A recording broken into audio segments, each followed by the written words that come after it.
अभी मैं जर्नलिज्म में दाखिल नहीं हुआ हूं, लेकिन ये सारी बातें मैं रजिस्टर्ड करता जा रहा हूं। मुझे ये अंदाज़ा हो रहा है कि ये कराची में ये असला आया कैसे है और फिर ये यूनिवर्सिटी तक क्यों पहुंच गया। वही जमीयत, वही प्रोग्रेसिव फ्रंट, वही पाकिस्तान लिबरल, हम एक दूसरे के ख़िलाफ़ इलेक्शन लड़ते भी थे, कैंपेन भी करते थे, और ये जो बाद में एक नैरेटिव बिल्ड किया गया जिसको जवाब बनाया गया तुलबा यूनियन पर पाबंदी का, तो अगर तुलबा सियासत में वायलेंस था तो वो 79 से पहले क्यों नहीं था, वो 78 से पहले क्यों नहीं था। होते थे, झगड़े होते थे। सिल्वर जुबली जब कराची यूनिवर्सिटी की थी उस वक्त हुआ था कि जी म्यूज़िक प्रोग्राम हुआ तो जमीयत ने शोर कर दिया, लेकिन ये था कि हम जाके जो वोट टेकिंग थी उस पर प्रोटेस्ट करना था, और ये भी था कि जमीयत से क्लैश हो सकता है, लेकिन ये अंदाज़ा नहीं था कि स्टेन गन चलेगी, और ये अंदाज़ा नहीं था कि बाहर से आने वाले लोग स्टेन गन चलाएंगे। ये जामिया कराची का पहला मोस्ट वायलेंट इंसिडेंट था, जिसमें और फिर हमने देखा कि अगले दिन मसावात वगैरह में ये दीगर अखबारों में बड़ी हेडलाइंस लगी उसमें। तो मैंने उस ज़माने में हमारे स्टूडेंट अफेयर्स के इंचार्ज होते थे डॉक्टर कदीर साहब से जाके मैंने पूछा, डॉक्टर साहब ये क्या है। उन्होंने जो बात मुझे बताई वो मेरे जहन में आज तक रजिस्टर्ड है। उन्होंने कहा जब मार्शल लॉ लगा और अभी भुट्टो साहब को फांसी नहीं हुई थी, तो कुछ अफसरान ने आके हमसे ये पूछा कि डॉक्टर साहब ये बताएं कि अगर सिंध की जामियात और कॉलेजों को कुछ साल के लिए बंद कर दिया जाए तो कैसा रहेगा, क्योंकि ज़ाहिर है सिंध में प्रोटेस्ट हो रहे थे। तो डॉक्टर साहब ने कहा कि मैंने उनकी तरफ देखा और मैंने कहा कि चंद साल के लिए क्यों मुकम्मल तौर पे बंद कर दें, क्योंकि अगर यही सोच पाई जाती है, और ये वाकई सोच हमने देखा कि उसके बाद जो कुछ हुआ कैंपसेस में, जो कुछ हुआ, जिस तरीके से असला की फरावानी हुई, उसका ज़ाहिर है अल्टीमेट रिज़ल्ट जामियात और कॉलेजेस में तो पड़ा पाकिस्तान में, लेकिन उसका सबसे खौफनाक असर माशरे पे पड़ा, क्योंकि फिर असला की ज़बान इस्तेमाल होने लगी। एक बड़ा मज़े का वाक़या है कि हम अभी, मुझे शायद उस साल भर के बाद मैंने कैसे ज्वाइन किया वो भी मैं बताता हूँ आपको।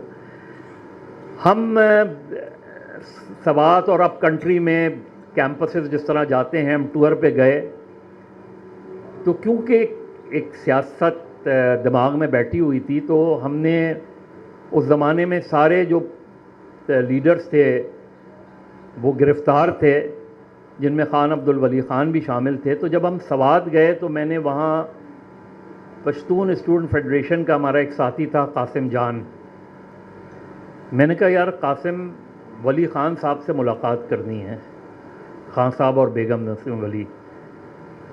कहने लगे यार वो तो अंडर डिटेंशन है। मैंने कहा यार कोशिश कर लो, हाउस अरेस्ट हैं, हाउस अरेस्ट में कोई कहीं ना कहीं कुछ रिलीफ मिल जाता है।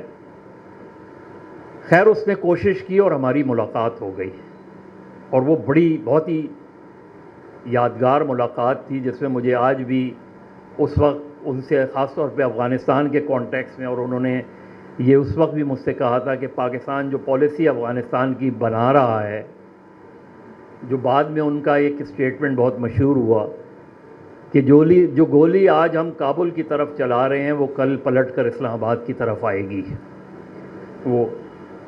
लेकिन जब हम वापस अपने कैंप में पहुँचे तो हमारे जो हेड ऑफ डिपार्टमेंट थे सईद साहब, वो आग बगौला हो गए। उन्होंने कहा तुमने तो मेरी नौकरी ख़त्म करवा दी,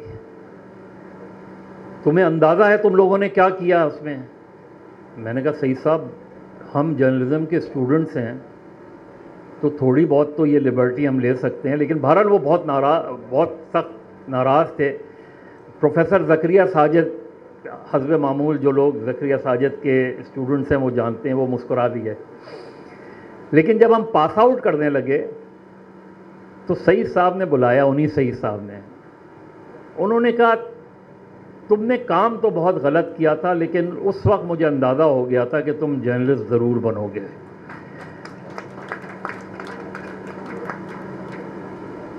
अब हम पास आउट करने वाले थे कि पीआईए का तैयारा अगवा हो गया। अब तैयारा अगवा जब हुआ तो उसका सारा जो नज़ला गिरा वो कराची यूनिवर्सिटी पे गिरा, क्योंकि उससे पहले कुछ वाक़यात ऐसे हुए। मेरा क्लास फेलो है, लंदन में है, अकरम कायम खानी। उस ज़माने में सारी जगहों पे पंजाब में कॉलेज यूनिवर्सिटीज़ बंद हो रहे थे, एंटी मार्शल लॉ बहुत ज़ोरों पे थी। तो सारा वो ये था कि कराची यूनिवर्सिटी कैसे बंद की जाए। तो इतने में अचानक जब हम प्रोटेस्ट वगैरह का कोई प्रोग्राम बना रहे थे तो कोई आर्मी की जीप आ गई, किसी काम से कोई अफसर आए होंगे, और थोड़ी देर में पता चला कि उसमें अचानक आग लग गई। और फिर उधर ही कुछ लड़कों ने अकरम कायम खानी को पकड़ लिया और उसको जो है उठा के पुलिस के हवाले कर दिया। अब उधर हुआ ये कि रात को तो अकरम कायम खानी की जो पिटाई होनी थी वो हुई, लेकिन उसकी ज़बान से अचानक ये जुमला निकल गया कि अभी तो कुछ नहीं हुआ। अब उसके अगले दिन हाफिज़ सईद का मर्डर हो गया, टीपू ने आके यूनिवर्सिटी में फायरिंग कर दी। तो वो अकरम कायम खानी जिसको लटकाया हुआ था उसे वीवीआईपी ट्रीटमेंट मिलने लगा कि यार ये तो बहुत कुछ जानता है। उसके बाद पीआईए का जहाज़ अगवा हो गया। अब जब पीआईए का जहाज़ अगवा हुआ तो अकरम कायम खानी की खिदमात हासिल की गई कि वो हाईजैकर से गुफ्तगू करे। उसने कहा मैं इनको नहीं जानता, उन्होंने कहा नहीं ये तुम झूठ बोल रहे हो। और फिर अल्टीमेटली, लेकिन उसका नतीजा ये हुआ कि बहुत से लोग जो है, हम जो वहाँ प्रोग्रेसिव स्टूडेंट्स थे उन्हें कैंपसेस छोड़ना पड़ा। कैंपसेस छोड़ना पड़ा। मैं कोई 8 या 9 या 10 महीने अंडरग्राउंड रहा और बहुत से हमारे साथी रहे। फिर इतने में हुआ ये कि वहाँ जमीयत ज़ाहिर है कराची यूनिवर्सिटी में बहुत स्ट्रॉन्ग थी, लेकिन उधर हुआ ये कि जमीयत और पंजाबी स्टूडेंट फेडरेशन का आपस में झगड़ा हो गया।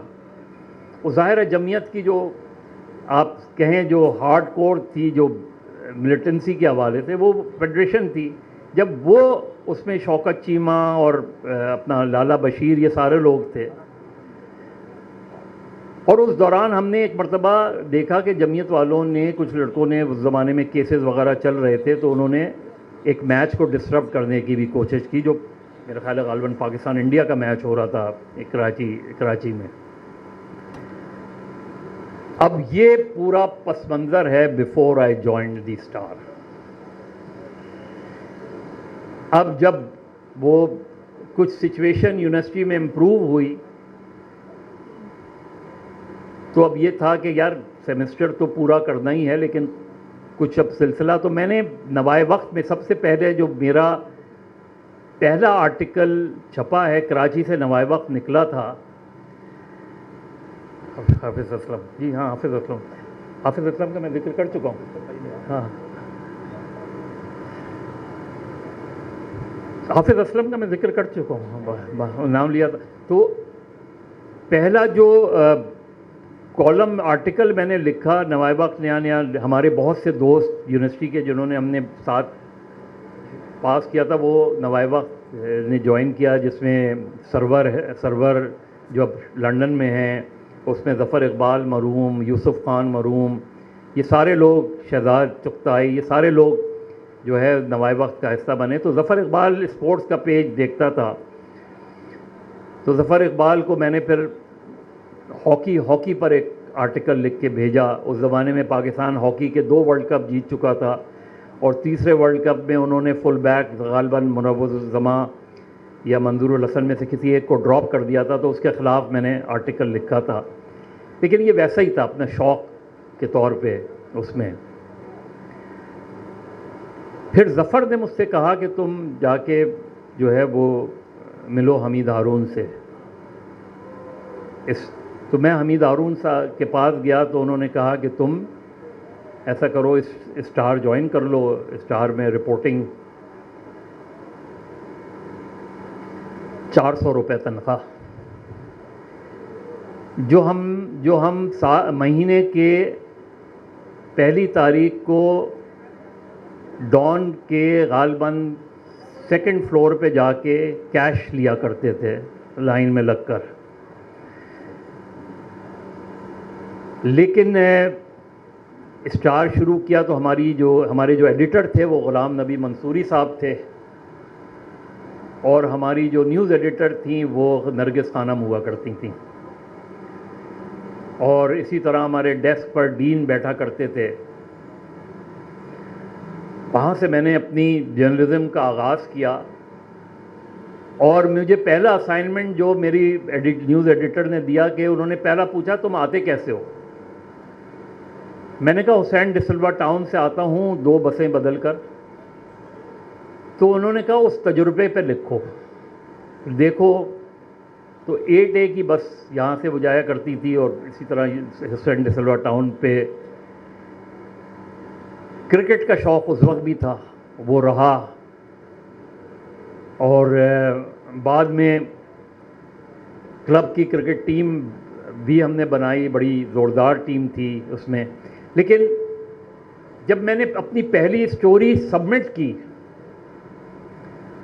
तो नरगिस खानम ने यूँ स्टोरी पढ़ी और यूँ डस्टबिन में डाल दी, और कहा कि इस स्टोरी को इम्प्रूव करो और कल दोबारा लिखो। तो ये सिलसिला 3 मरतबा हुआ।